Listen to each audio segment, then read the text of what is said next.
it's kind of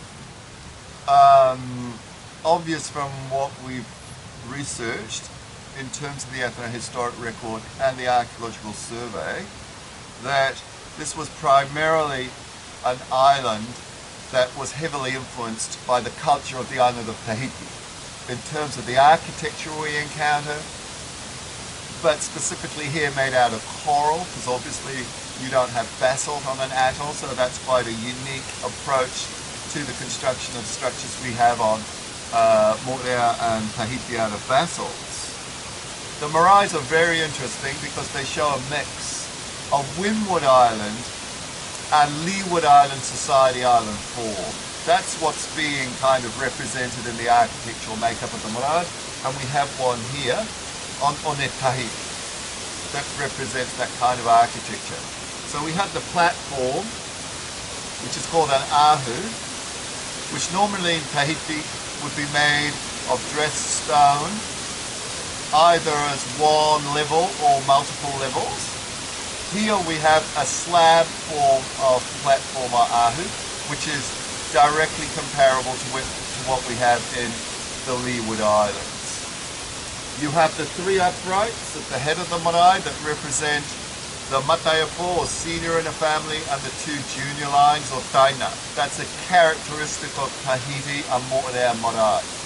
So what we're getting is a blend, probably because the high chief of Matavai wanted to bring together a concept of his own power, or mana, encompassing the religious tradition of the Windward and Leeward Islands. This is something that is unique on Tetiaroa. The variety of marae are quite interesting. Over our Rimatu, we have a huge, what we call national marae. So that would be associated with the highest title holder, or arirai. And of course the Pomares had that title.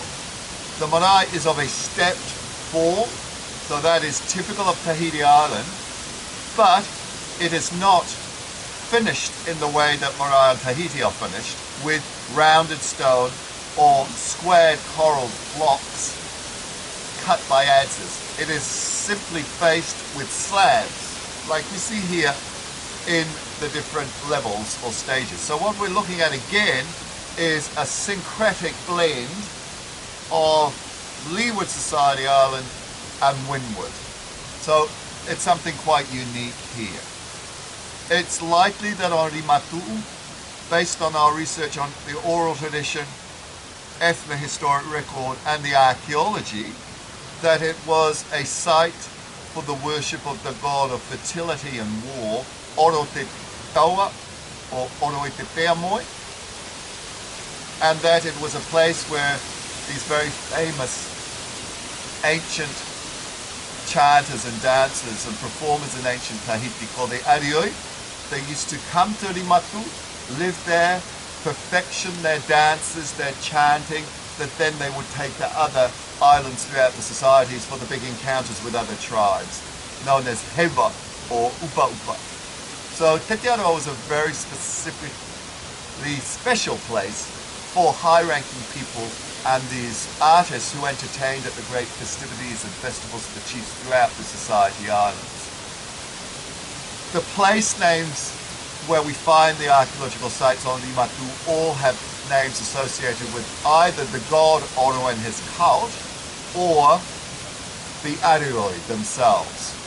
We have also found a unique tree on Rimatu that should not be on a coral atoll, called the Mati, which is a member of the ficus family, and the Arioi specifically used to use the fruit of that tree to produce a red dye for their faces and their hands. We also have one planted on Horoatera, but these are not self-dispersing species, they had to be introduced.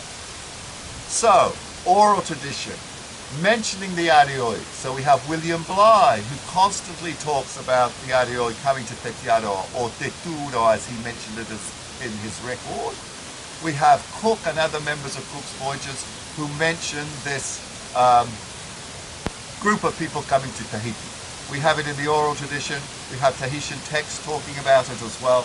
So we think now with the archaeology and finding that unique plant species, that tree, we can confirm that it was a major Eddowes site. Through inference as well, I would say the same thing for Horoatera. So there are two places that Eddowes came to. What's interesting to note as well is that on the two motus, you have an internal kind of freshwater lake. So that would be used for bathing by the dancers, cleansing ceremonies in the Archaeology ceremonies. But I think all these things together make it a unique heritage for Tahitian people. The archaeological structures, the oral tradition, the topography, the specific features of each atoll mean that the ensemble together gives a very good picture of how Mahi people lived and used particular places practically but also symbolically. So that's what I think we take from our work. And we have maraes on all the different motus. The largest is Rimatu, so that's obviously where the high chief ceremonies took place and probably where they principally resided. Onetahi is another motu that has maraes of quite large size that are heavily influenced by the architecture of the Leeward Islands. So of course this chief is showing his link as well in kinship terms between those two places, because they already had a link through Tetua I Hauviri, the daughter of Tamatoa from Raiatea Island and the Marae Taputapuatea in their family. So now they are blending together the mana of the Niamatai, the Windward Islands, and Raromatai, taking those sacred titles from Taputapuatea, which was perceived as the center of chiefly preeminence in the islands.